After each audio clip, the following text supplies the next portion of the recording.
Buenas tardes. El tercer día de la semana. Hola. Hay que llegar primero, ¿eh? Disculpa de ella, ya.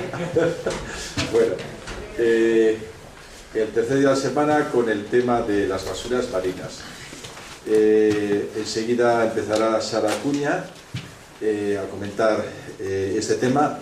Yo siempre recuerdo que cuando hace años empezaron a aparecer las llamadas islas del plástico en el Pacífico, era impresionante. Cuando decían el tamaño que tenían, que adquirían la superficie de una isla real, de comunidades autónomas enteras, pues a mí me asombraba, ¿no? Es decir, que bueno, yo simplemente, esa es la referencia que tengo de ello. Y después los microplásticos también es una cosa que me llama la atención, ¿no? Como en la arena en la que estamos disfrutando de las playas constantemente, pues hay presencia de restos de esos plásticos que utilizamos y no sabemos qué hacer con ellos habitualmente, y van todos para los ríos y al mar. Entonces, bueno, ella, como licenciada en Ciencias del Mar y experta porque lleva esta campaña, ¿no? Pues que sea quien nos los ponga, y después, bueno, no sé, 40, 45 minutos, lo que veas. Si nos agota, la pedimos que pare y empezamos el coloquio. Pero adelante, Sara. Muchísimas gracias. Bueno, lo primero... No sé. Hola, hola. Bueno, no sé si me escucháis todos. Ponte este, me parece que se oye mejor, ¿no? Hola. Sí. Bueno, pues lo primero, muchísimas gracias por el interés, por la asistencia y sobre todo a la organización por invitarnos, ¿no? Yo soy Sara Acuña, durante este año he estado a cargo de la campaña en España de Clean Up the Sea. Es una adaptación de la campaña Clean Up the Med que organiza la ONG italiana Legambiente. Es una iniciativa que pretende organizar una vez al año, el mismo día, en torno a toda la cuenca del Mediterráneo, una limpieza de playa simbólica que refleje, bueno, la cantidad de residuos de basura que llegan al mar desde tierra, ¿no? Desde Ecologistas en Acción llevamos participando mucho tiempo, y este año decidimos que, bueno, que como éramos uno de los países que tenemos costa tanto en el mar Mediterráneo como en el océano Atlántico, pues que llamar a la campaña Clean Up the Med, limpiemos el Mediterráneo, de alguna manera a lo mejor se quedaba cortito para nosotros, lo excluían los grupos que tienen costa atlántica, y con la idea de invitar a participar a todas las asociaciones y colectivos que de forma independiente se suman a este tipo de acciones, pues le cambiamos un poquito el nombre y lo hemos llamado Clean Up the Sea, pero se engloba dentro de Clean Up the Med, ¿vale? Es una campaña internacional. El tema de las basuras marinas, bueno, ya hace mucho tiempo que hablamos de residuos, del problema de la generación de residuos, de cómo gestionar nuestros residuos, ¿no? De ahí que hayan aparecido bueno, nuevos nichos de negocio, como al que se ha acogido nuestros gestores, ¿no? Ecoembes, Ecovidrios, etc. Pero lo que no teníamos claro es hasta qué punto estábamos impactando en el medio marino, ¿no? Estamos muy acostumbrados a pasear en el campo, estamos muy acostumbrados a ver la basura en las urbes, en el medio natural terrestre, pero sí que es cierto que lo que es el medio marino está muy limitado. Hay muy poquitas personas que tengan la suerte o la posibilidad de poder pasear por los fondos marinos como podemos hacerlo por el campo, y eso es uno de los principales motivos por los que esta problemática, la de las basuras marinas, ha estado silenciada durante mucho tiempo. Precisamente aquellas personas que vivimos el mar y que nos relacionamos estrechamente con él, navegantes, buceadores sobre todo, fueron los colectivos que empezaron a dar la voz de alarma, ¿no? Club de buceo, asociaciones de buceo, que lo tenían como una salida el sábado o el domingo, igual que podemos hacer una ruta de senderismo cualquiera de nosotros, empezaron a salir al mar y empezaron a dejar de ver peces, corales, algas, plantas, para empezar a ver solo basura.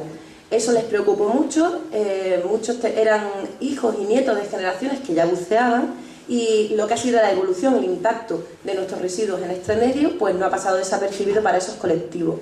Así que desde aquí, si hay algún buceador desde aquí, pues muchísimas gracias por dar la voz de alarma, ¿no? Basuras marinas. Hablamos de que las basuras marinas es un problema multidisciplinar, intersectorial, y que además no reconoce barreras ni geográficas ni políticas. Y durante la charla entenderemos el por qué definimos el problema de las basuras marinas de esta manera, ¿no? Estimamos que cada año se vierten en torno a 8 millones de toneladas de basura al mar, es decir, otra aparte de la que se queda en tierra, ¿no? En torno al 80% de esa basura es plástico, porque en torno al 80% de los residuos que generamos son de material plástico. A partir de los años 60 empezamos a descubrir o a experimentar lo que en nuestra época empezamos a llamar la plástico-dependencia, ¿no? Es decir, el plástico está por todos lados, cada vez consumimos más plástico y por lo tanto producimos más plástico y no tenemos una solución viable, sostenible, para hacernos cargo de todos los residuos que generamos. Si nos damos cuenta, podemos mirar alrededor y lo que cuesta realmente trabajo es encontrar algo que no lleve un pequeño trocito de plástico, ¿no? Desde los años 60 hemos experimentado un crecimiento en la producción y en la demanda de productos plásticos en torno al 5%.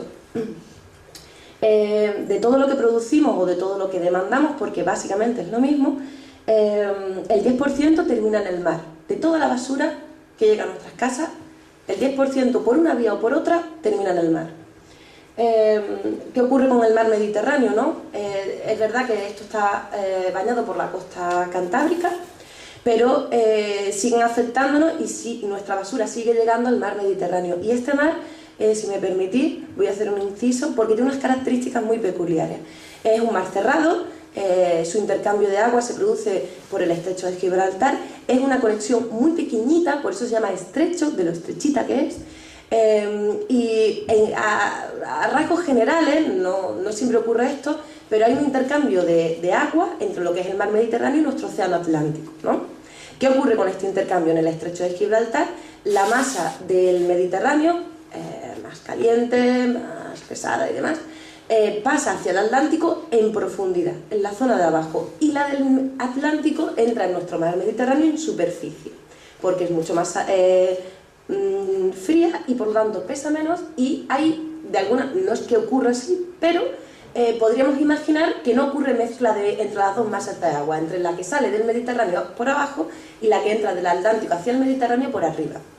El mar Mediterráneo, bueno, históricamente ha sido un punto caliente de producción, de biodiversidad, de recursos. Ese ha sido el motivo esencial por el que muchas culturas y muchos pueblos han elegido esa zona para asentarse, para vivir y para crecer y desarrollarse como sociedad, pero también lo ha convertido a día de hoy en un punto caliente de contaminación espectacular, ¿no? Todo lo que generamos vierte al mar, desde las depuradoras al viento como vector que arrastra, los grandes cursos del río que arrastran hacia el mar toda aquella basura que no conseguimos gestionar o depositar en el contenedor adecuado, y por lo tanto nos hemos convertido en un punto muy caliente de contaminación, agravado además por el régimen hídrico que ocurre entre el Mediterráneo y el Atlántico, puesto que en el Atlántico, como aquí en Cantabria, vertemos y también vertemos al mar, pero las corrientes lo arrastran, y cuando la basura, el plástico muy ligero, flota, llega al Mediterráneo, y no solamente ese intercambio de agua impide que toda la basura que flota en el Mediterráneo pueda salir de él, sino que además favorece que toda la basura que viene del Atlántico arrastrada entre y quede atrapada dentro de nuestro mar Mediterráneo. Eso tiene una consecuencia. Estamos hablando de las grandes islas del Pacífico y del Atlántico de basura, ¿no? Eso ya está en los medios, afortunadamente es algo que ya se reconoce, todavía no lo estamos metiendo mano, pero bueno, somos conscientes de que eso es una realidad. Pues lo mismo ocurre en el Mediterráneo. Tenemos 7 islas de basuras en el Mediterráneo que tienen un tamaño mucho más pequeñito que las islas que podemos encontrar en los grandes océanos, pero que por otro lado tienen la misma densidad, es decir, el mismo número de plástico por metro cúbico o por litro de agua, como lo queramos ver, que podemos encontrar en las grandes islas del Atlántico y del Pacífico. No estamos hablando de densidades pequeñas ni poco importantes. Dentro de lo que son las basuras podemos distinguir dos grandes grupos, ¿no? Las que todos conocemos y las que todos podemos ver son las macrobasuras, ¿no? Botellas de plástico, los típicos envases de los paquetillos de patata y de otros snacks, etc. Y por otro lado, los microplásticos. Hasta hace relativamente poco tiempo pensábamos que el plástico era un material que tardaba muchísimos años, ¿no? Hasta 500 años en degradarse, pero que de alguna manera el medio natural era capaz de transformarlo y de volver a incorporarlo. Estudios recientes de todas las universidades del mundo han demostrado que esto no es así. El plástico se degrada, es cierto, por un montón de procesos químicos, físicos y demás, pero esencialmente por la acción del sol, ¿no? Por los fotones que recibe. El sol, el calor, es algo que hace que el plástico pierda sus características, se deteriore y se fragmente. Y ese es el problema. Antes pensábamos que cuando se fragmentaba desaparecía. Ahora sabemos que su composición química, muy peligrosa, con un cóctel químico espectacular, tenemos hasta 80.000 polímeros plásticos diferentes. Lo único que consigue el sol, como factor más importante de la degradación de los plásticos, es fragmentar este material en trozos cada vez más pequeños hasta que desaparece, pero solo a nuestros ojos, conservando todas las características y por lo tanto todo el peligro que conlleva el cóctel químico que el hidrocarburo incorpora para poder tener toda esa amplia gama de plásticos diferentes, más duros, más blandos, más resistentes, más o menos flexibles. Eso se consigue añadiendo aditivos químicos. Por lo tanto, empezamos a hablar de microplásticos. Dentro de los microplásticos, además, una vez que ya hemos conseguido hablar del tema, podemos diferenciar dos tipos, ¿no? Macro y microplásticos. Microplásticos primarios y microplásticos secundarios. ¿Cuál es la diferencia entre los dos? Bueno, los microplásticos primarios son aquellos que se fabrican en origen ya con ese tamaño y con una intencionalidad. Un ejemplo, los productos de cosmética exfoliantes que traen unas bolitas muy pequeñitas, ¿no? Que arañan un poquito la piel y sirven para quitar la piel que se supone que está muerta y que hay que eliminar. Esos son microplásticos, no son sales, no es ningún otro material orgánico o mineral, es plástico. Esos plásticos sortean todo tipo de mecanismos o sistemas de toda depuradora existente y terminan directamente en el mar. Los microplásticos secundarios, por su parte, no están fabricados en origen con ese pequeño tamaño, sino que son el producto de la fragmentación de los grandes plásticos que estábamos comentando, pues gracias a la acción del sol, a procesos mecánicos e incluso bioquímicos, ¿no? Estamos hablando de que tenemos muchos plásticos grandes que molestan y ya sabemos que es un problema, pero tenemos mucho más plástico muy pequeño que no vemos, que es un problema todavía mucho mayor, que representa un reto mucho más complicado, tanto para este siglo como para el que viene, y que no lo estamos viendo y por lo tanto no lo estamos afrontando.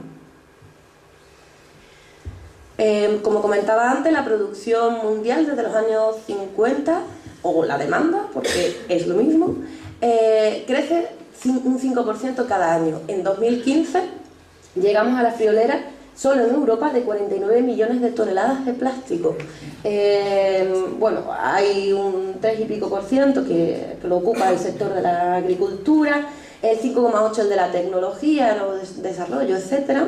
En torno a un 9% el tema de la automoción, hasta el 20% la construcción, un 20 y tantos por ciento los textiles, es decir, vestimos plástico, y un 40% de nuestra demanda o de nuestra producción se basa en envases ligeros, yogures, tapones, botellas, bolsitas de plástico, etc. El 40% de esas 49 millones de toneladas. Productos, envases, plásticos que solo tienen un uso. Hasta el 73% de las limpiezas que hemos llevado a cabo este año en unidades de residuos, es decir, nosotros llegamos a una playa y contamos uno por uno cada basura que retiramos y la clasificamos según el origen del material, si es plásticos, maderas, metal, etc. El 73% de cada unidad, de todas las unidades que sacamos, eran plástico. ¿Cuál es la conclusión? Comemos plástico. ¿Por qué comemos plástico, no? Bueno, podríamos pensar que, bueno, que si está desapareciendo y ya no lo vemos, porque el problema se acaba, porque como ojos que no ven, corazón que no siente, pues ¿para qué nos vamos a preocupar, no? Pero hay una realidad innegable, y es que nosotros formamos parte de una cadena trófica, de una cadena alimenticia. La base de esa cadena está formada por un montón de microorganismos que tampoco vemos, pero existen, y ese es el sustento del resto de eslabones, ¿no? De esos animalillos que nos dan de comer y de nosotros que estamos arriba del todo de esa cadena trófica, ¿no? ¿Cómo llegamos a comer plástico? Bueno, los impactos de las basuras y de los plásticos en el medio marino son muchos, ¿no? Van desde la pesca fantasma, es decir, todas esas artes de pesca que antes eran de otros materiales pero que hoy en día son de plástico, redes, etcétera, que se pierden porque ningún pescador quiere perder sus herramientas de trabajo, pero es un accidente muy frecuente, por desgracia, y todas esas redes quedan ahí, en el mar, y siguen pescando. Por eso se llama pesca fantasma, porque por perderlas y no recuperar la captura o no aprovechar el recurso, no significa que nos sigan matando peces y no significa que no sea un impacto para el sector pesquero y su productividad, ¿no? Otro aspecto que podría dar lugar a otra charla es la acumulación en los sedimentos marinos. ¿Por qué? Por todo ese cóctel químico. El plástico, cuando llega a los sedimentos y queda atrapado en el fondo del mar, no es inerte, no se queda ahí sin más. Hay un montón de química que interactúa con el medio, y el medio marino es muy químico, es muy bioquímico. Los pequeños microorganismos, por ejemplo, una forma de buscar, identificar su alimento, son señales químicas. Ellos lanzan una señal química que el alimento les devuelve y con ello saben que se lo pueden comer. ¿Qué ocurre con los microplásticos? Que muchos de ellos contienen químicos que confunden, simulan esas señales químicas que los pequeños microorganismos utilizan para buscar su alimento. Y igual que una tortuga puede confundir una bolsa de plástico con una medusa, los microorganismos confunden pequeñas partículas de plástico con su alimento. Esto genera dos cosas. Lo primero es que el plástico no se digiere. Ningún organismo, a excepción de alguna pequeña bacteria que se está estudiando, que sí que es capaz de romper las grandes cadenas de polímeros, normalmente cualquier ser vivo va a optar por cualquier otra forma de energía o de materia antes que el plástico. ¿Por qué? Porque el plástico es una cadena de hidrocarburos tan grande que romperla cuesta muchísima energía, supone un esfuerzo muy grande, y lo que somos todos los organismos, por definición, por naturaleza, somos optimistas. Siempre vamos a intentar desplazarnos o gastar la mínima energía y el mínimo tiempo posible para poder obtener el mayor beneficio, y por lo tanto estos animales optan por lo que tienen más cerca, que es la partícula de plástico. Ello satura todos los sistemas digestivos de estos pequeños organismos y está provocando grandes muertes en masa de pequeños organismos sin que nos demos cuenta. ¿Cómo afecta eso a nuestra cadena alimenticia? Si estos pequeños microorganismos son la base del alimento de los organismos que vienen encima de esa pirámide o de esa cadena, primero estamos privando de alimento, atentando contra el alimento de todos esos pececillos que nos deberían de dar de comer a nosotros. En el caso de que esos peces encuentren el alimento, encuentren estos microorganismos, el plancton, fitoplancton, zooplancton, están hasta arriba de plástico y eso lo comen, lo ingieren y lo asimilan. Eso provoca una transferencia a lo largo de la cadena trófica y van siendo depredados con sus plásticos un organismo al otro hasta que llegan a nuestros platos en forma de pescado y de marisco, que es lo que nosotros nos comemos.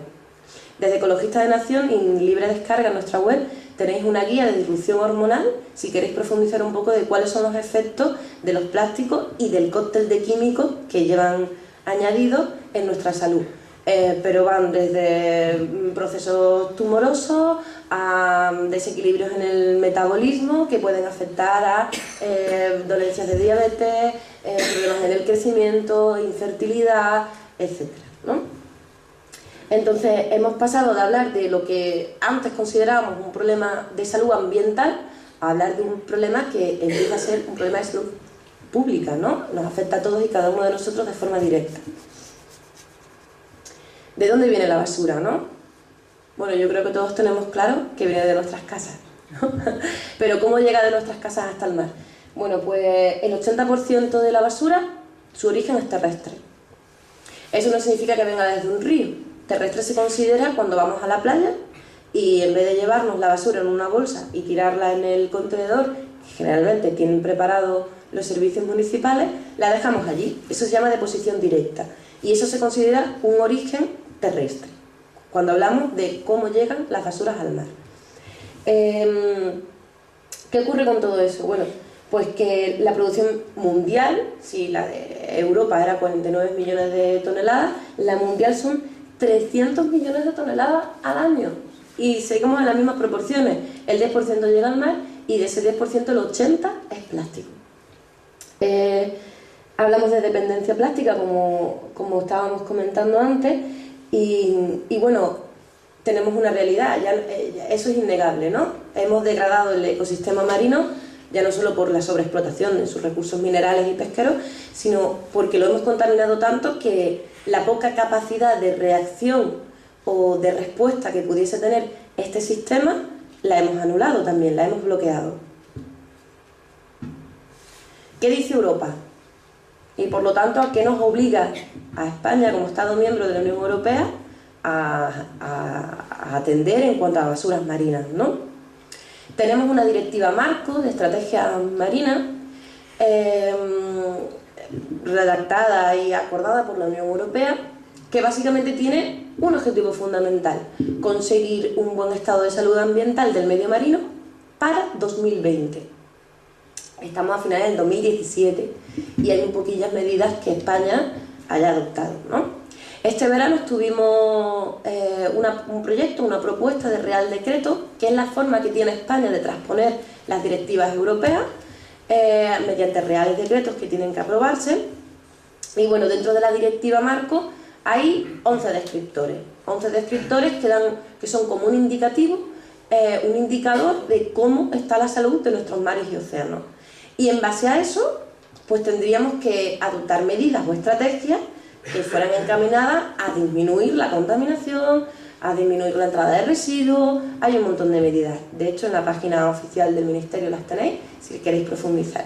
Yo me voy a centrar en uno de los descriptores, que son basuras marinas. Eso da una idea un poco de la importancia que tiene esta problemática, ¿no? De 11 descriptores que tiene la Unión Europea para definir, analizar, estudiar o afrontar el estado de salud del medio marino, uno de ellos son basuras marinas. ¿Eso qué significa? Bueno, que España, como Estado miembro, para el 2020 esta directiva le marca, entre otros objetivos, reducir el consumo por persona y año en España de bolsas de plástico a 90. Actualmente estamos en 140 y tantas, rozando las 150, en finales de 2017, con un Real Decreto que se lanza a exposición pública este verano, que se cierra en octubre de este año y que plantea adoptar medidas a partir del año que viene como mínimo, ninguna para adoptar este año, con la situación que tenemos. Entre otras cosas, bueno, cuando la Unión Europea da una directiva, le dice a sus Estados miembros qué es lo que tiene que hacer, los plazos no son simbólicos, los plazos son los que son. Y cuando no los cumplimos tenemos sanciones que pagamos todos y cada uno de nosotros con nuestros impuestos. ¿Qué quiere decir esto? Pues si tenemos un Real Decreto que aborda el tema de las basuras marinas con sanciones me quiero referir al precio que nos cobran en los comercios desde el 2010 por las bolsas de plástico de los supermercados a 3 o 5 céntimos, bueno, es una medida disuasoria. Si nos cobraran 2 euros por cada bolsa, alguna compraríamos, pero no pensaríamos 2 veces, ¿no? Otro ejemplo son que nuestro Real Decreto excluye totalmente, le da indulto a las pequeñas bolsas, las que tienen menos de 15 micras, esas que utilizamos para productos de alimentación, ¿no? Cuando tienen un poquito de caldo, cuando son productos frescos, que bueno, que si metiéramos en bolsas de tela o en papel, pues generaría una mancha o un residuo, ¿no? Hay muchas alternativas, pero desde luego el gobierno español no está por la labor ni de abordarlas, ni de plantearlas, ni de considerarlas. Las medidas específicas para todos los objetivos, no solo los que tienen referencia con las basuras marinas, sino la de los 11 descriptores que plantea la directiva europea, bueno, no tienen medidas específicas. Hay una declaración de intenciones, como suele ocurrir con todas las políticas de nuestro país, pero no tiene una medida específica, ni plazos específicos, ni vinculación real, y por lo tanto es muy desesperanzador. La implantación, como ya decíamos, del Real Decreto se plantea para el año que viene, y el primer análisis de seguimiento y control para ver si las medidas se están implantando y de ser implantadas si son efectivas, se plantea para 2021, un año después del plazo que nos está dando la Unión Europea. Eso son sanciones, directamente. Aunque el análisis de control dé espectacular, cosa que me aventuro a anticipar que no va a ser así, eso supone sanciones para todos y cada uno de nosotros, los estamos pagando.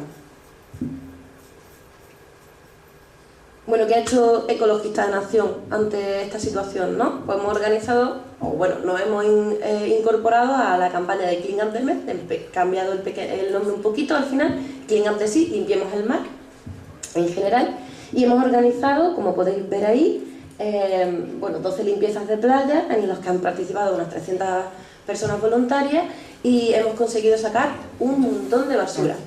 ¿Qué es lo más chachi, con perdón de la expresión, de esta campaña? Bueno, pues que no solamente nos hemos limitado a retirar un montón de basura y pesarla, sino que además nos hemos tomado la molestia de contar una por una todas las basuras que hemos sacado y clasificarlas según su material. Y hemos distinguido qué es plástico, qué es metal, qué es madera, qué puede ser tela, que puede ser vidrio del total, ¿no? Y estos son los resultados. Este es nuestro top 10, ¿no? Del total de unidades de residuos inventariadas o registradas durante nuestra campaña, el 33% son trocitos de plástico.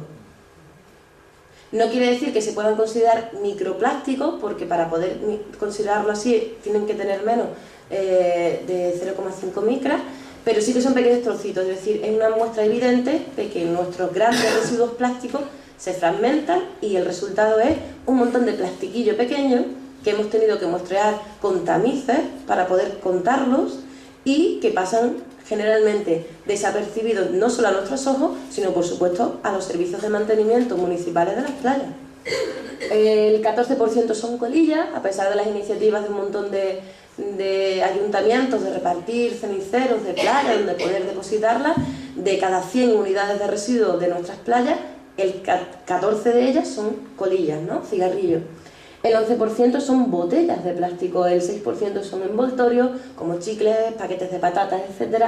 El 5% son tapones de esas botellas, el 3% son las bolsas, 3% también en envases, toallitas, latas, popotes. Los popotes son palitos de plástico.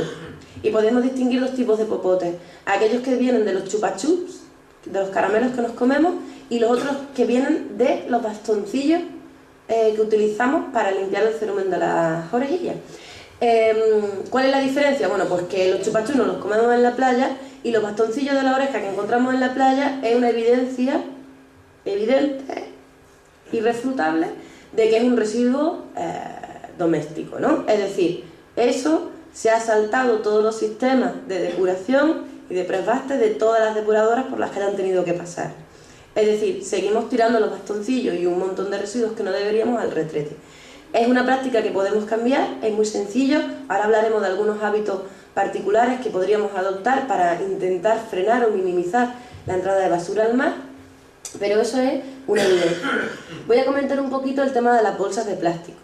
En 2010 fue la primera vez que en España se adoptaron medidas para reducir el consumo y fue cuando empezamos a pagar esos centimillos en los supermercados por las bolsas de plástico.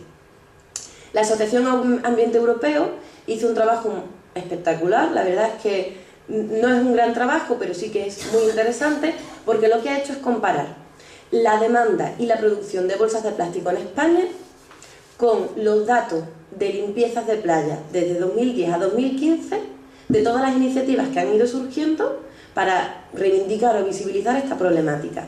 Y ha relacionado que medidas tan tímidas, tan pequeñitas como cobrar bolsas de plástico se ha traducido directamente en una disminución importante de la proporción que tenemos de bolsas de plástico sobre el grosso total de una limpieza de playa. Es una forma de decir que, a pesar de que el problema no es fácil de solucionar, no todo está perdido y que medidas muy pequeñitas pues ayudan un montón, ¿no? Producto de esta campaña tenemos también a libre descarga y uso, por supuesto, siempre. Lo único que pedimos es que se nombre un poco la autoría, ¿no? Es decir, que ha salido de Ecologistas en Acción. Tenemos el informe de basuras en playa, ¿no? Básicamente la conclusión es pues, que las medidas que está adoptando el gobierno español se alejan muy mucho de las exigencias y las directrices europeas, y que por otro lado el 80% de la basura que generamos es plástico y que está terminando nuestras playas, está contaminando nuestro medio y los recursos que nos alimentan. Bueno, Además de visibilizar, porque no podemos olvidar que por muchas limpiezas de playas o de fondos con buzos que podamos organizar, no dejan de ser acciones simbólicas. No vamos a limpiar las playas con este tipo de acciones ni vamos a solucionar el problema. ¿Qué pretendemos? Pretendemos visibilizar. Pretendemos que cada uno y todos de nosotros somos consumidores y por lo tanto generadores de residuos, cambiemos de alguna manera nuestros hábitos, poquito a poco, por supuesto, de forma que podamos frenar y podamos contribuir a que este problema cada vez sea un poquito más pequeño y no como está pasando ahora, que cada vez es un poquito más grande, ¿no?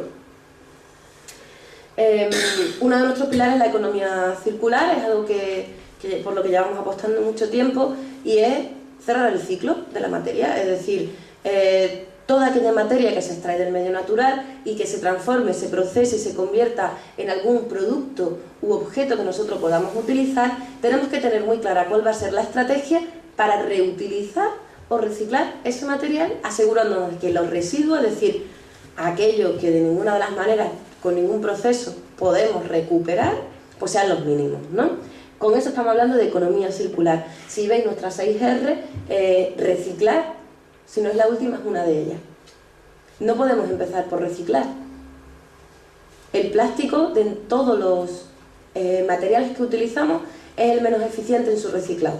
Estábamos hablando de que tenemos 80.000 tipos de plásticos diferentes. Lo que los diferencia es ese cóctel de químicos que le añaden para variar sus características o sus usos, ¿no? ¿Qué ocurre con esto? Bueno, pues si estamos creando un montón de plástico, ¿en qué medida ese plástico se puede recuperar? Cuando nosotros hablamos, no sé si habéis visto el contenedor amarillo, por supuesto, espero que todos lo utilicéis. En el contenedor amarillo podemos tirar o depositar todos los plásticos. Lanzo una pregunta. ¿Podemos tirar todos los plásticos? Solo envases. ¿Por qué? ¿Alguien sabe por qué solo envases?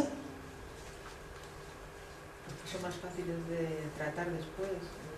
Por su composición química, efectivamente. Los plásticos que podemos reciclar en el contenedor amarillo son plásticos de alta calidad. La eficiencia del mejor plástico, el de mayor calidad, de cada 100 kilos de plástico que entra en una planta de reciclado, solo salen 60 kilos recuperados. Todos los plásticos que no admite el contenedor amarillo tienen una eficiencia menor al 60%. El plástico es un material muy poco eficiente en el reciclado. El vidrio lo reciclamos en el 90%. Ahí podríamos entrar en el tema del reciclaje. Cuando no retornamos el origen, cuando no lavamos y volvemos a rellenar el mismo envase, cuando tenemos que destruirlo, estamos gastando energía y estamos contaminando agua. Sería mucho más eficiente, ya que tenemos que utilizar plástico, reutilizarlo en vez de reciclarlo.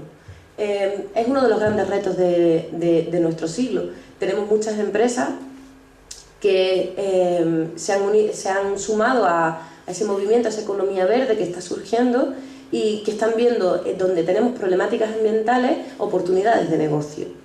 Obviamente una empresa va a buscar rentabilidad. No tiene sentido que una empresa exista si no es rentable. De hecho, un ejemplo muy claro lo tenemos en Melilla. Melilla no tiene el contenedor amarillo. Melilla no tiene el contenedor amarillo y utiliza una incineradora para gestionar sus residuos plásticos porque a la empresa gestora de residuos no le sale rentable poner un barco con un contenedor, eso vale muchísimo dinero, que lleve los residuos plásticos melillenses hasta las plantas de tratamiento que tenemos en la península. Estamos hablando de un negocio y un negocio no puede ser una respuesta. Entre algunos cambios fáciles que podemos encontrar, pues tenemos el reducir el consumo. ¿El consumo de las cosas que nos alimentan? No, reducir el consumo de envases plásticos.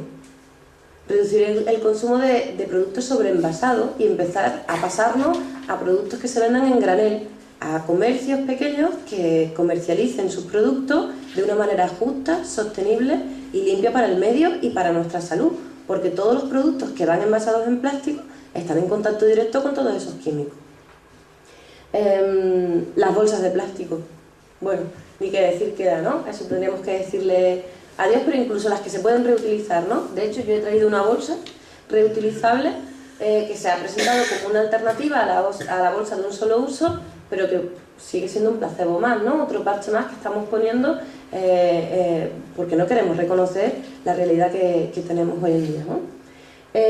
Utilizar ropa y textiles, por supuesto, libres de plástico, incluido bisutería, gafas, pulseras, relojes, zapatillas, etcétera. Todo lo que tiene plástico es una contaminación directa, es un disruptor hormonal al que estamos expuestos de forma constante. Rechazar, bueno, productos de usar y tirar, ¿no?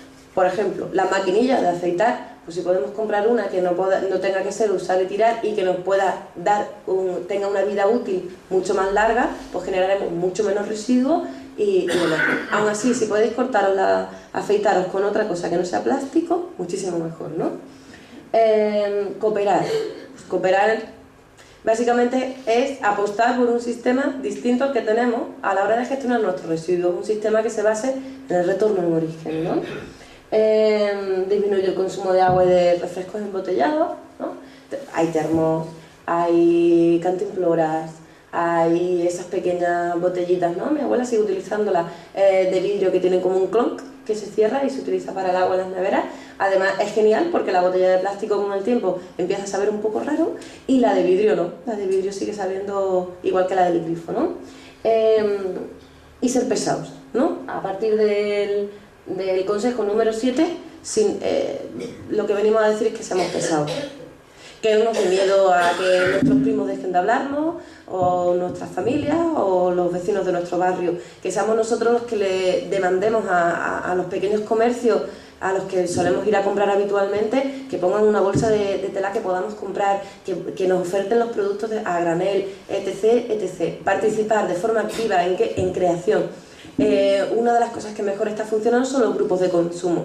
Tenemos un problema porque cuando intentamos consumir en los comercios habituales productos distintos, ¿no? Productos más sostenibles, más ecológicos, más sanos, no tenemos una oferta. Pero es que tenemos una legislación que nos tiene ahogados a todos los productores ecológicos. No tenemos salida, no tenemos vías para poder comercializar nuestros productos de una manera justa, sin que nos ahogue con los 6.000 euros del sello ecológico por línea de producto, etc, etc, etc. ¿Cómo respondemos, no? ¿Cómo la sociedad responde ante esto? Organizando, ¿no? Si la mitad de nosotros somos productores o la cuarta parte y el resto somos consumidores y queremos un producto distinto al que nos oferta el sistema capitalista, pues nos organizamos.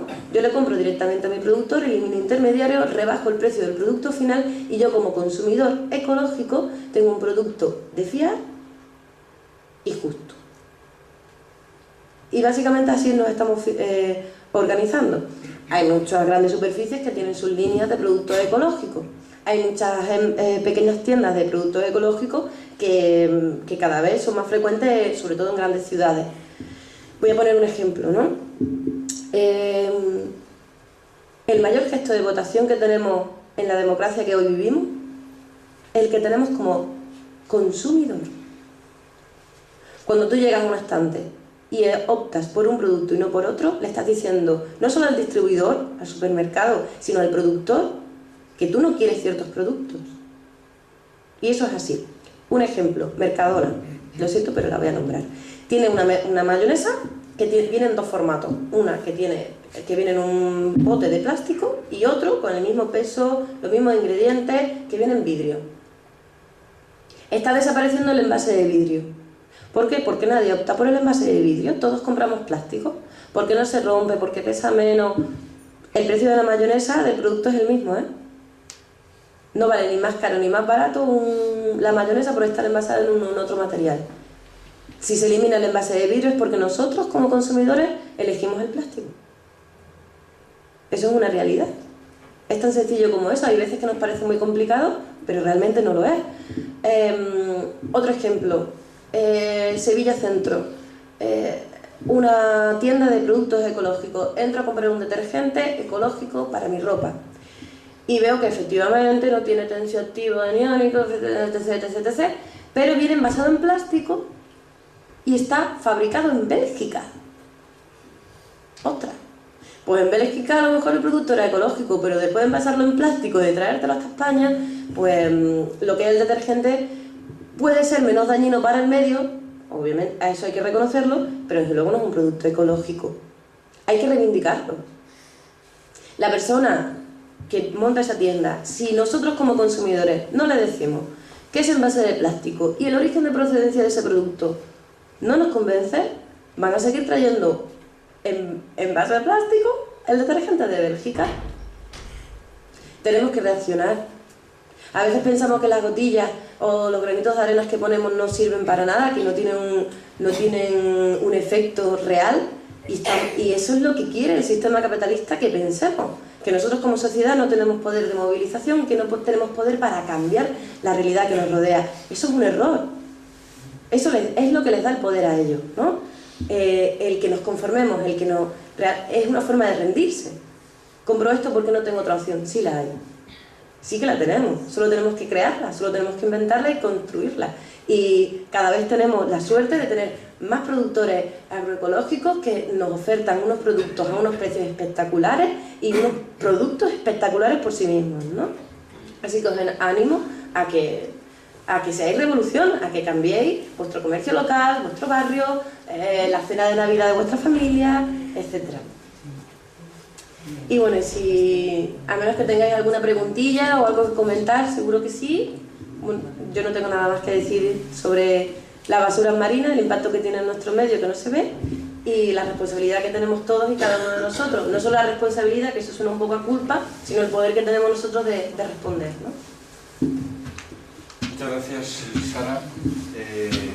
Como siempre, tenéis ahora la palabra, ¿no? Para preguntar o para responder. Animaros a que empecéis. Venga. Quería preguntar que por qué crees tú que es tan difícil la eliminación de las bolsas de plástico. Porque los que las fabrican son muy importantes y tienen mucho peso en la economía, o porque los que fabrican los productos químicos todavía tienen muchísimo más peso que ellos en la economía.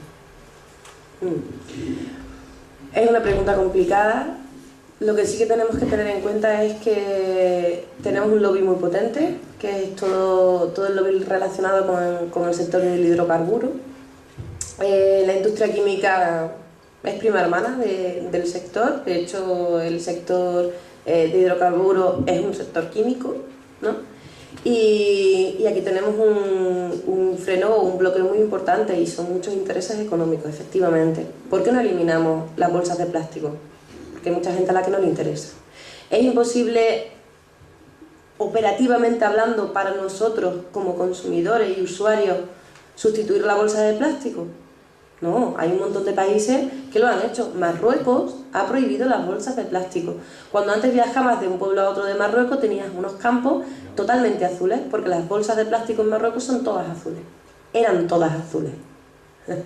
Me corrijo a mí misma. Antes eran campos azules. Desde que está prohibido, es verdad, no es que Marruecos sea la zona del planeta más limpia del mundo, pero ya no tienes esos campos azules, ¿eh? Se puede hacer. Ahora, ¿cuántos intereses económicos hay detrás? Muchísimos, por supuesto. Muchísimos. Porque seguimos funcionando con gasolina y gasoil. Porque seguimos envasando en plástico. Porque seguimos fabricándolo todo en plástico. Ya no solamente son envases, son objetos. Llevamos encima cosas que son plásticas. Todos los forros impermeables son plásticos. Hay alternativas y materiales naturales que pueden sustituir todo eso. Ahora, es verdad que nuestro sistema económico se basa en este material para todo. Cambiar eso no es algo sencillo. ¿Cuántas empresas de hidrocarburos están invirtiendo en energías limpias? Un montón.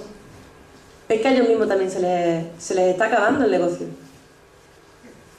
Bien por la respuesta social, bien por que están siendo conscientes de que nos estamos cargando el planeta, pero ellos están cambiando y van a ser los primeros que cambien, y son los que tienen el dinero. Si alguien tiene que dar un giro, desde luego va a ir de la mano de esta gente, ¿no?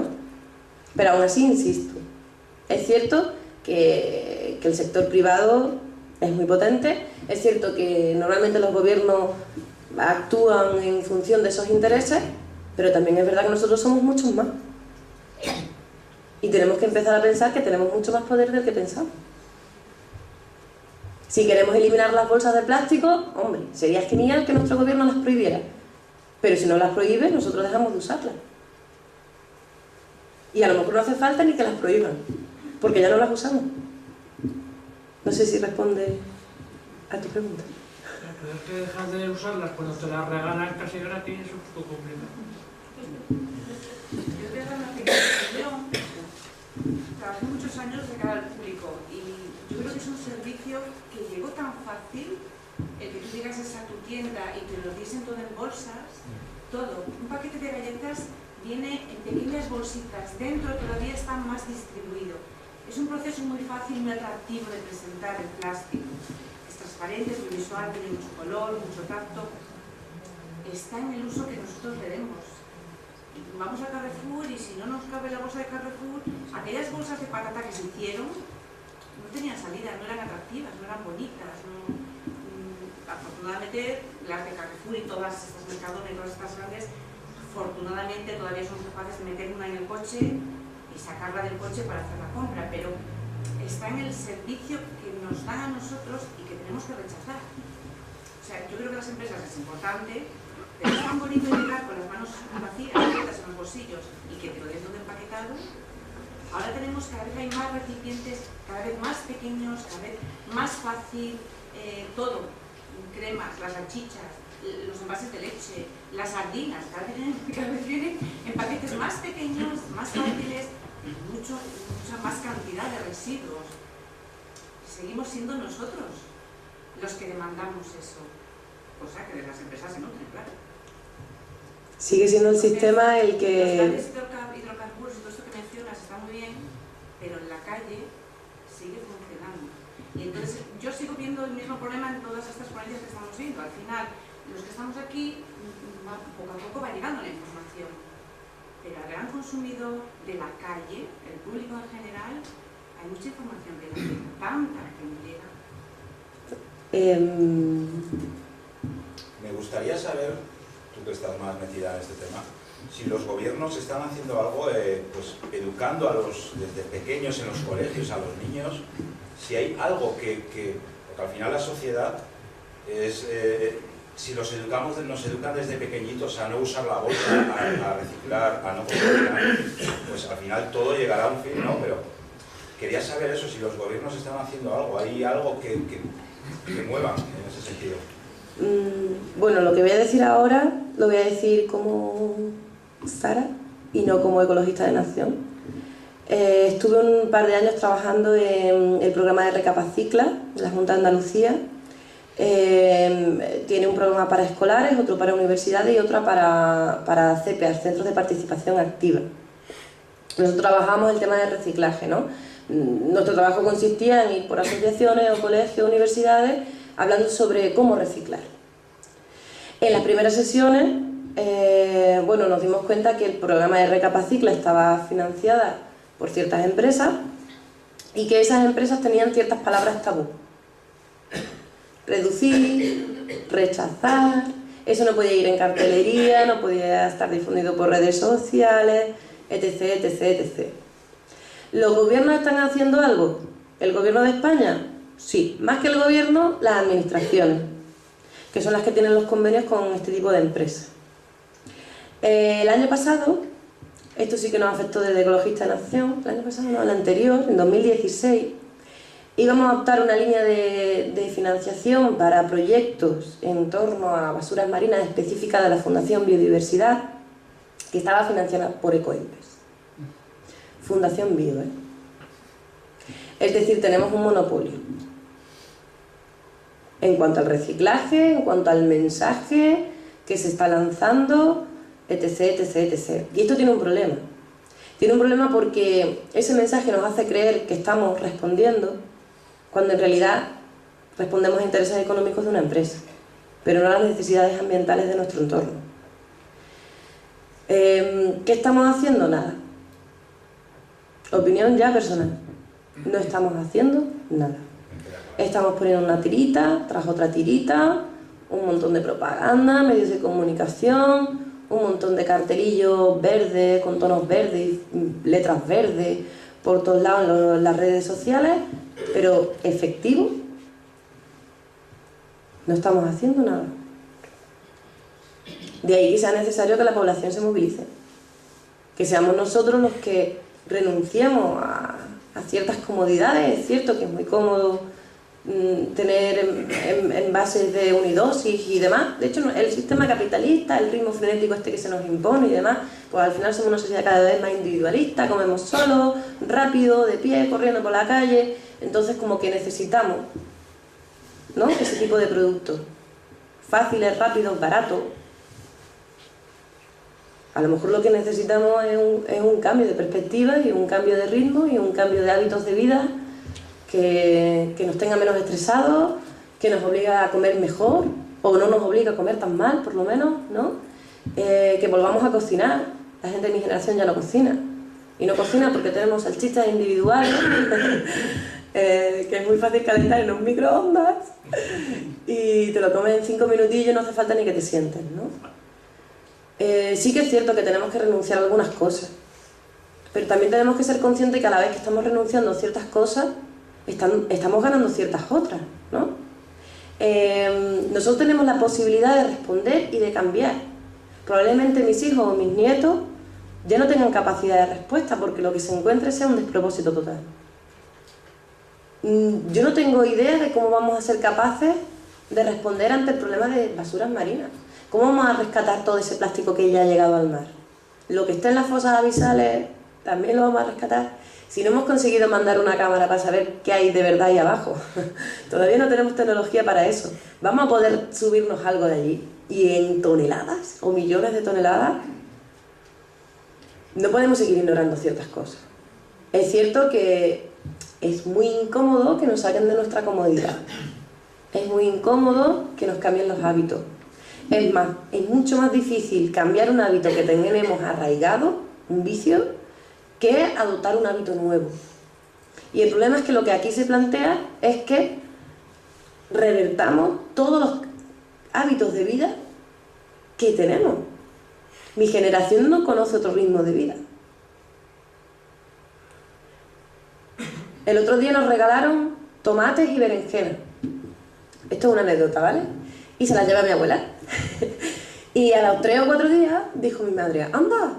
¿Qué le pasa a esta berenjena? Se está arrugando. Que no es de plástico, dijo mi abuela. Que no es de plástico, que es de verdad como las que hay en la huerta y se arrugan si no te las comes. Estas no duran 3 meses en el frigorífico. Mi madre ya dudó. Todavía mi abuela se lo puedo recordar, pero es que yo es verdad que también conozco la berenjena pero porque tuvimos huerta hasta hace muy poquito. Pero la gente de mi generación ya no lo conoce.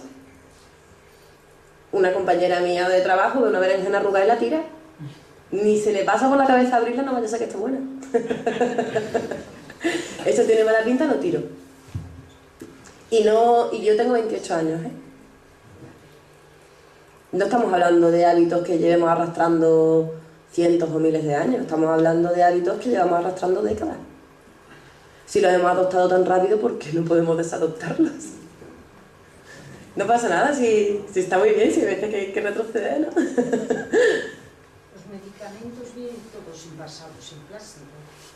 Todos. Vienen muchos.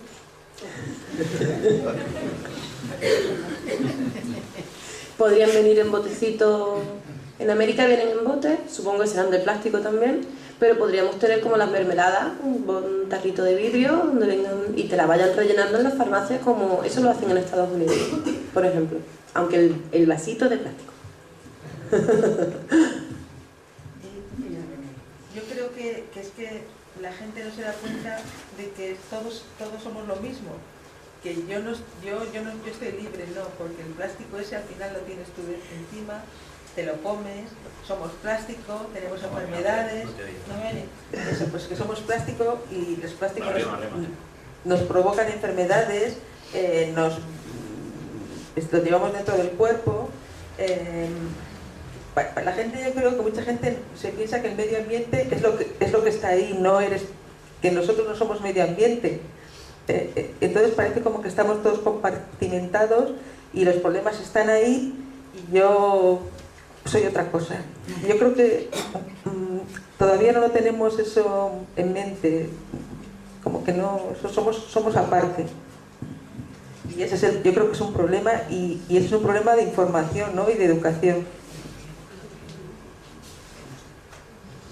Eso es uno de los problemas de delegar constantemente la responsabilidad a grandes empresas, a gobiernos. Claro que tienen una responsabilidad, tienen un deber. Son grandes empresas, son gobiernos, son administraciones. Ellos tienen obligaciones. Pero que nosotros también. Nosotros formamos parte del problema y formamos parte de la solución, que es lo bonito, ¿no? Es decir, la hemos liado, con perdón de la expresión, pero podemos arreglarlo, ¿no? Podemos hacer un montón de cosas para no seguir rompiendo el equilibrio natural. Y es necesario que nos demos cuenta y que tomemos conciencia y que reaccionemos. Si tú no consumes bolsa de plástico, el medio lo nota. A lo mejor te vas a casa pensando que no, que total, por una más, pero es que una más y otra más y otra más forma una isla de basura en mitad del Pacífico. Yo quería, en primer lugar, agradecerte que me hayas abierto los ojos y me hayas hecho caer del caballo, porque sí, y te iba a preguntar, porque es que no me lo estaba creyendo, te iba a preguntar que si es cierto, o de dónde sacó tú el dato ese, de que la gente en general preferimos la mayonesa en un bote de plástico que en uno de cristal, porque es que no me entra en la cabeza, no me lo puedo creer. Pero eso ya ni me interesa. O sea, con ser tan así, ni me interesa ya. Porque lo que me ha hecho caer del caballo es lo que has dicho, que el poder le tenemos nosotros, individualmente, y que tenemos que ser muy pesados. Y estoy viendo eso, porque también, es muy frecuente preguntar y decir, bueno, pues es que hay que enseñar a las nuevas generaciones desde pequeñines y no sé cuánto, no sé qué. Pero eso tampoco sirve de muy poco. Entre otras cosas porque aquí en este país que tenemos, lo de educación ciudadana se considera de importancia secundaria, se considera mucho más importante dar religión en las escuelas. Que lo van a quitar. Pero bueno, a lo que voy. Te agradezco muchísimo que me hayas abierto los ojos, porque ahora sí que estoy convencido de que el poder le tenemos nosotros. Y está en eso, en elegir no comprarlo, o en elegir no usarlo, y además en dar la paliza, o sea, en ser pesados y transmitirlo. Sí, muchas gracias por eso. Muchas de nada. Algunos radicales lo llaman boicot.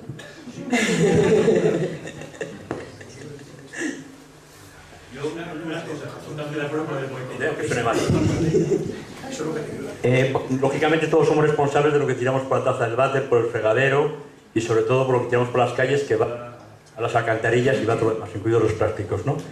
Y tenemos que hacer, primero nosotros curarnos el tema nosotras y después exigir a los demás. Pero yo, mi obsesión son las administraciones y los políticos, ¿no? Para que te informes y la gente se informe, ¿no? Aquí hubo un grupo político que en el Ayuntamiento de Torrelavega solicitó cambiar las botellas que se hacían los frenos, unos frenos que se gasta mucha agua porque, como dicen tantas cosas importantes, pues tienen que gastar mucha agua. Propusieron cambiar las botellas de plástico por lo que tenéis vosotros ahí, agua normal y corriente con eso, y el cachondeo fue generalizado, ¿no? Y no se consiguió, ¿no? Ese problema lo tenemos aquí en Torrelavega.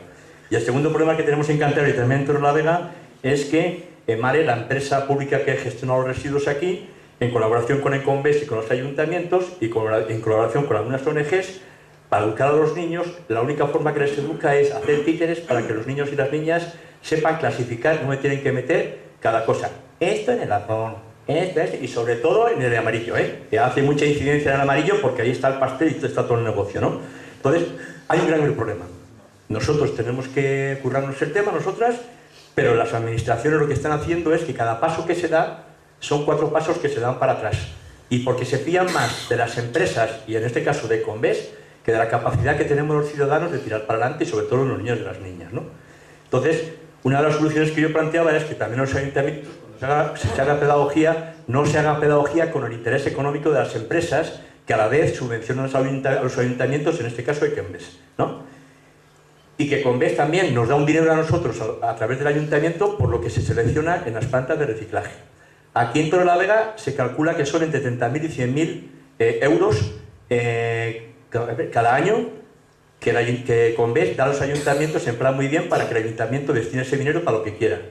El ayuntamiento destina ese dinero para otras cosas, pero lo destina también para educación. Y esa educación consiste en que a través de Conves haga los títeres, por ejemplo, y a su vez lo que haga es enseñar a separar a los niños y a las niñas para que Conves siga haciendo un gran negocio con los de plásticos. Ante todo esto, que es una mierda, con perdón de la expresión, hay que animarse. Entonces la única solución es que, bueno, si un niño o una niña nos viene a nuestra casa, o un sobrino o un nieto nos dice, oye, que hay que separar, le digo, no, hay que hacer más cosas que separar. Y que a nosotros los mayores tenemos que dar ejemplo para que ellos no solamente sepan. Yo generalmente soy trapero, pero me cuesta mucho separar por estos temas, ¿no?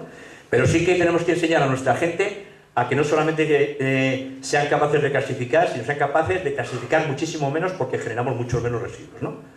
Entonces, en vez de haber muchos contenedores, cada vez tiene que haber menos contenedores, para que así la gente tengamos más dificultades y llegue un momento en que determinados productos no los compremos, ¿no?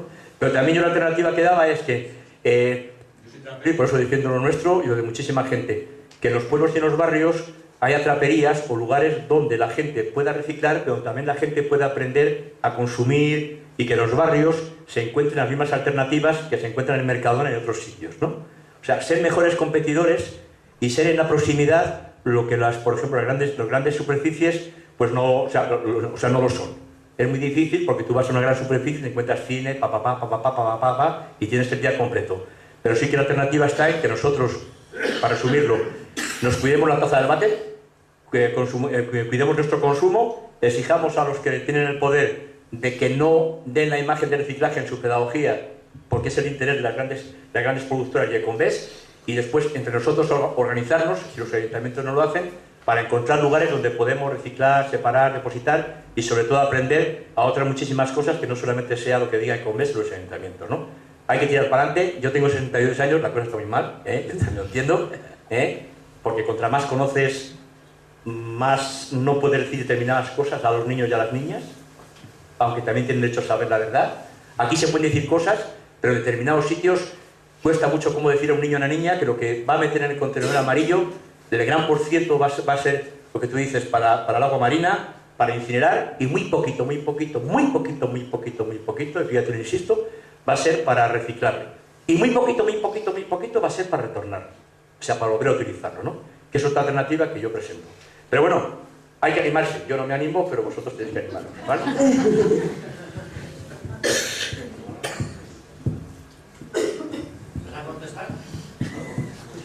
Podría contestarte, pero como me meta con las administraciones... Sí, yo pues dar las gracias también pues a los organizadores de, no solo de hoy, de las jornadas de hoy, porque cada día vamos aprendiendo cosas nuevas, ¿no?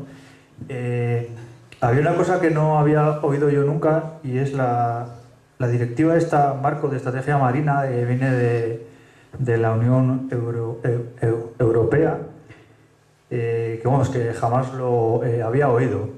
Entonces, comentaban por aquí, esta chica ahí atrás, que la gente no conoce, que no tiene información y tal.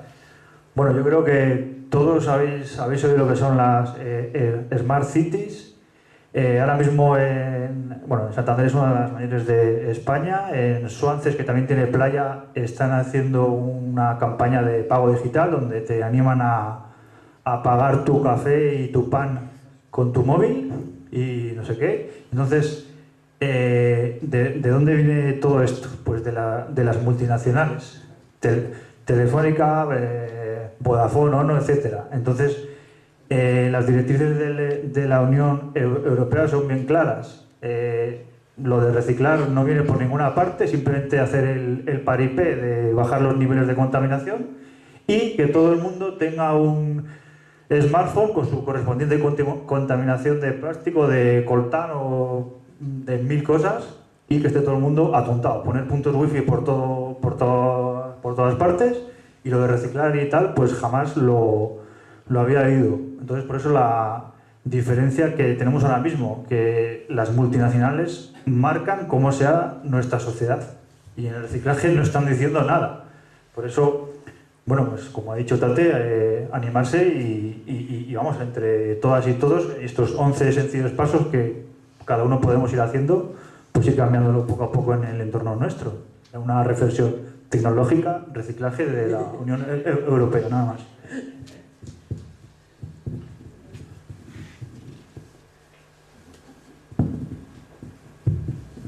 Sí, mira, se han hablado de las salchichas individuales envueltas en plástico, que son más baratas que unas compradas a granel en la carnicería, ¿no?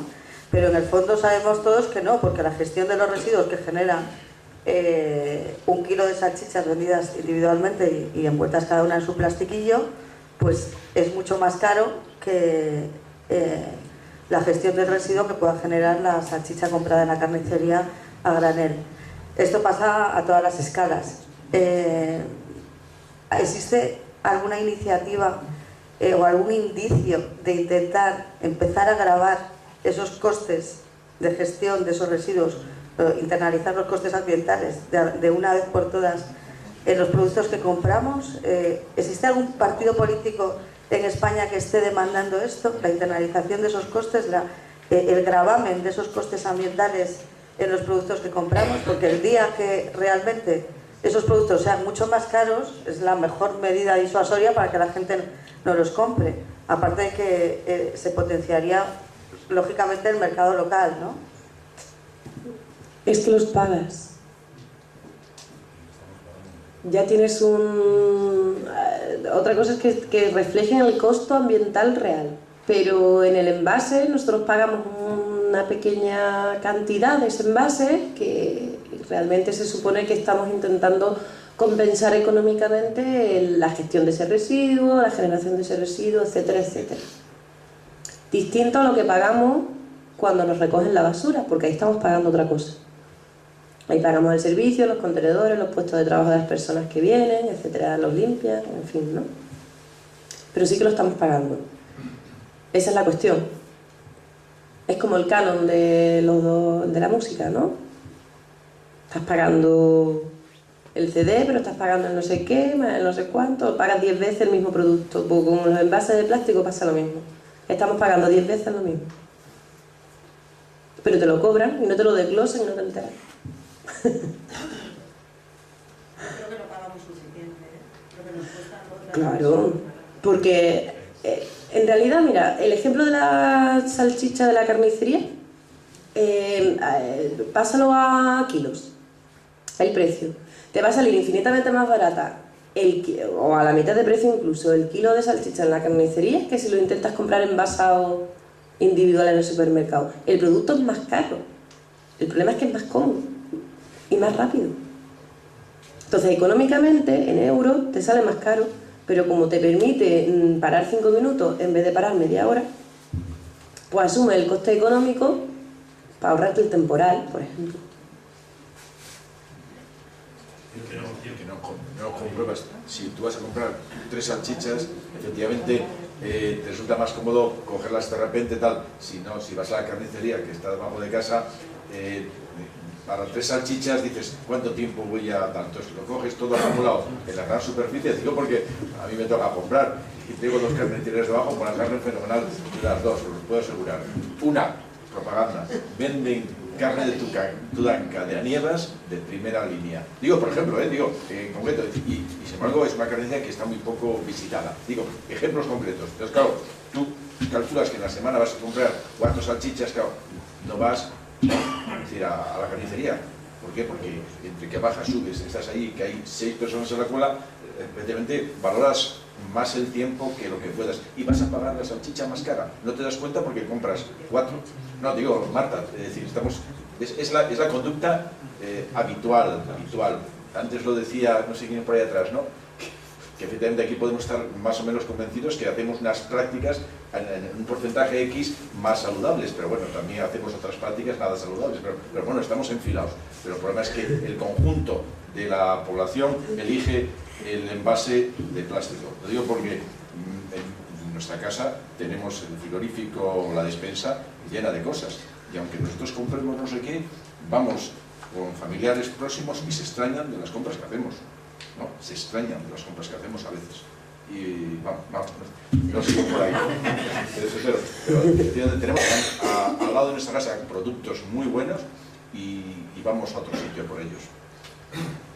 De hecho, lo del Mercadona me lo dijo el encargado de Mercadona, porque yo fui a por el bote de vidrio y no lo encontré. Y le pregunté, oye, ¿es verdad? No, lo hemos retirado. Digo, ¿lo habéis retirado? Sí, es que como todo el mundo lo compra en plástico. No. Estupendo. Tomo la palabra. La panadería voy a buscar pan y hace unos años no existían bolsas de papel. Desde hace un tiempo hay bolsas de papel. Yo decía, joder, ¿no tienes bolsa de papel? Y no insistía suficientemente. Ese detalle, si yo hubiera insistido mucho más veces, y ¿por qué no me des bolsas de papel? Hubieran llegado, yo creo que antes las bolsas de papel, ahora ya existen, porque debe ser que no soy el único que pido bolsas de papel en la panadería. Me apunto, hay que ser un poco más pesado, y a veces es que nos da apuro, porque efectivamente la persona que tenemos delante es una persona asalariada, ¿no?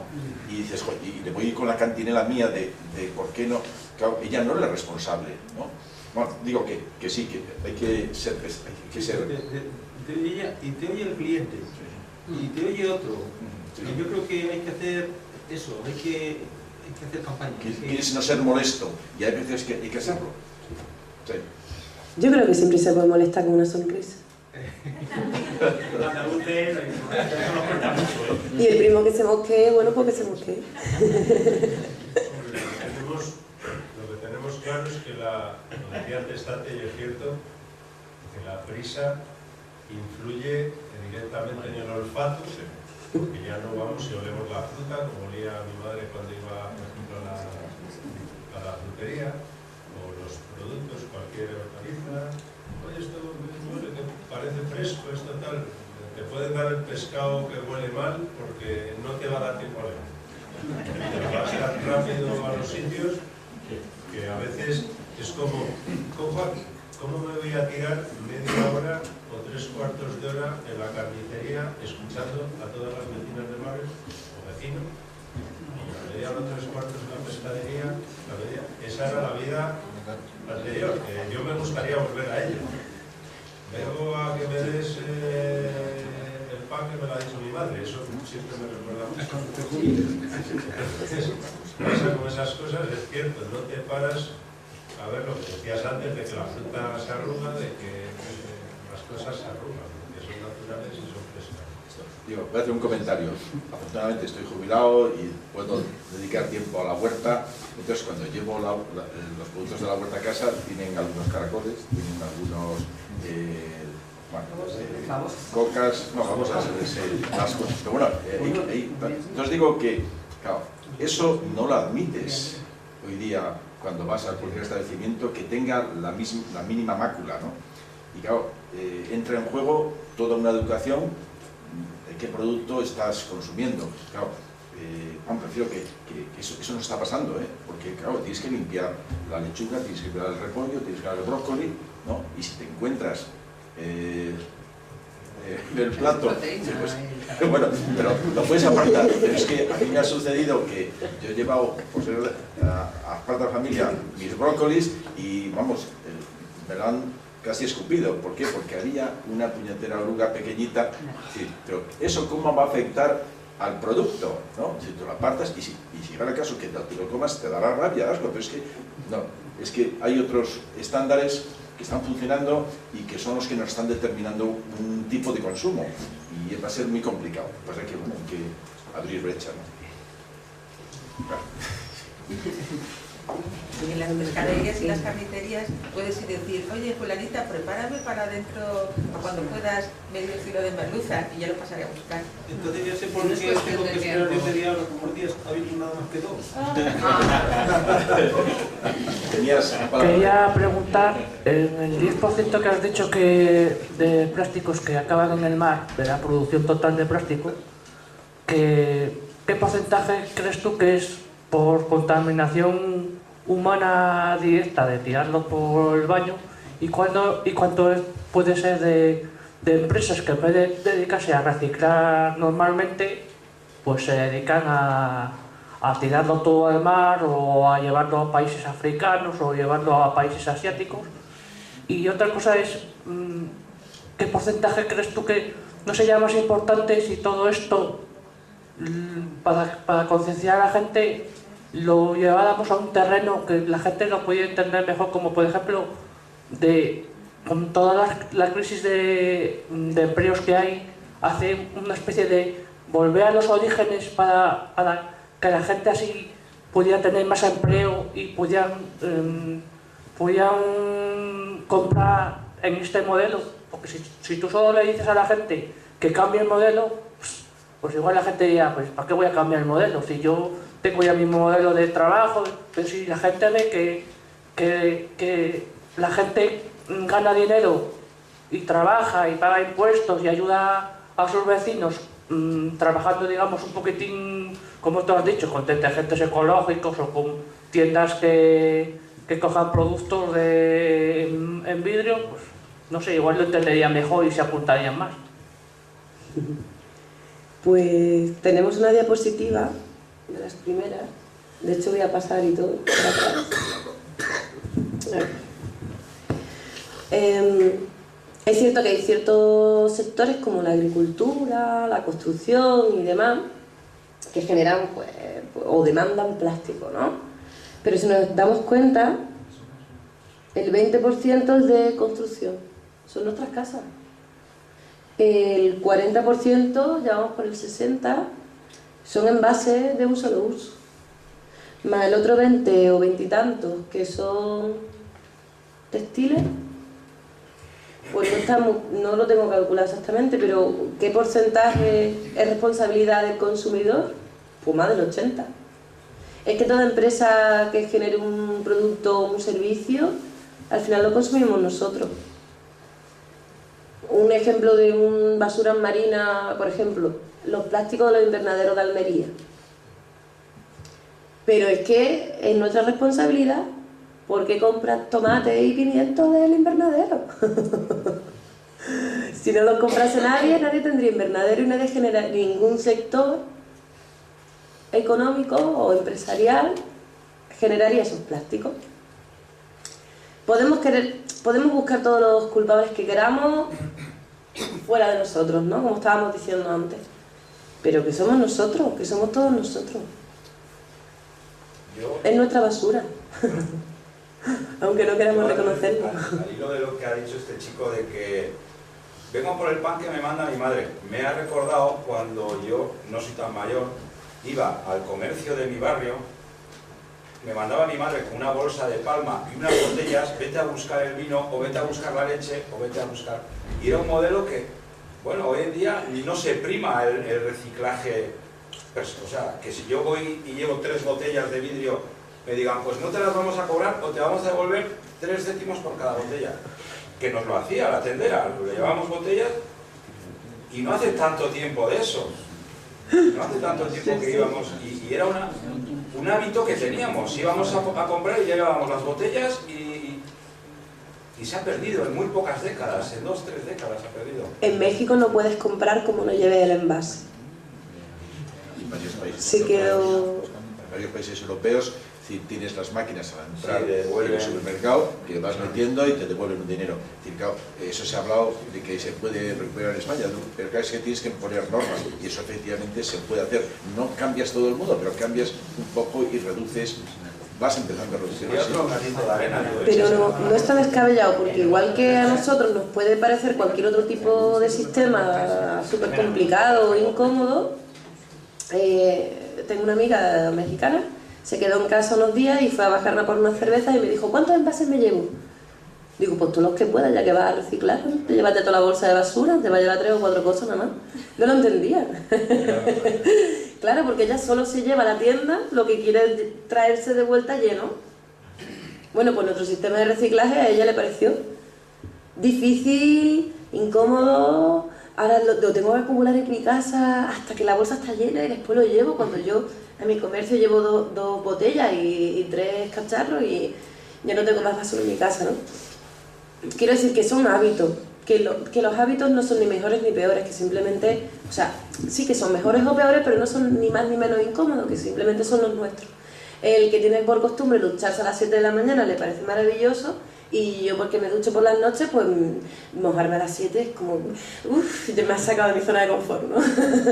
Entonces hay que perder un poco ese miedo a cambiar cosillas de nuestro día a día, y que no es tan difícil y nos supone un modelo de vida menos confortable, ¿no? Que esa es la idea que tendríamos que llevar, que vivir mejor con menos es posible, siempre y cuando lo gestionemos mejor, ¿no? Y lo utilicemos mejor. Pues que yo creo también que hay muchas alternativas hoy en día con internet, que puedes acceder a hacer compras a granel en sacos, pequeños grupos. Nosotras somos muy poquitas, o sea, ni siquiera se puede llamar un grupo de consumo, pero si un saco de 25 kilos lo divides entre 3, pues te has ahorrado muchísimos viajes al supermercado, picar en muchas cosas innecesarias, y desde luego ni tienes envases ni tienes nada, tú lo vas almacenando en tu casa y te da además una libertad y una autosuficiencia que es de los mayores placeres, para mí, vaya, de los mayores placeres, el no tener que estar consumiendo todo el día por cosas. Entonces, que hoy en día es muy fácil consumir de forma alternativa, vaya. Puede ser acercándote a ese productor, hasta por internet, cada vez en Cantabria hay más cooperativas de producto ecológico y local, consumir de temporada, y vaya, que no es un imposible, es bastante fácil, mucho más de lo que se cree. Bueno, a ver, son ya las 9, podemos darnos un descanso, y antes 3 cosas. La primera, que estos folletos los hemos repartido al principio de todo, pero si alguien ha llegado más tarde, a la salida hay, y si no hay aquí, digo que bueno, para recordar un poco de los 11, esas conductas, ¿no?, que vienen. Lo segundo es que el domingo esperemos que se mantenga mínimamente allá arriba en campo el buen tiempo, porque aquí parece que va a llover, y allí pues digo que ahí es posible que en Valderredible haga mejor tiempo, que hay un autobús que es gratuito, entonces que os apuntéis o lo digáis aquí. Y lo tercero, que mañana es el cuarto día, una charla sobre cambio climático. Vienen 2 personas muy interesantes, uno es el delegado de la EMED, que habla un poco de lo que es cómo ha cambiado la temperatura, el tiempo, las precipitaciones en los últimos años, y otro es un investigador del Instituto Oceanográfico muy potente, que va a hablar sobre el cambio climático, centrándonos más en Cantabria, que parece que no queda lejos. Y sin más, agradecer a Sara el viaje desde Sevilla. Bueno, coincide que va a dar otra charla dentro de muy poco, entonces bueno, va a amortizar el viaje y el paseo, y bueno, desearla que tenga buena vida por delante. Que muy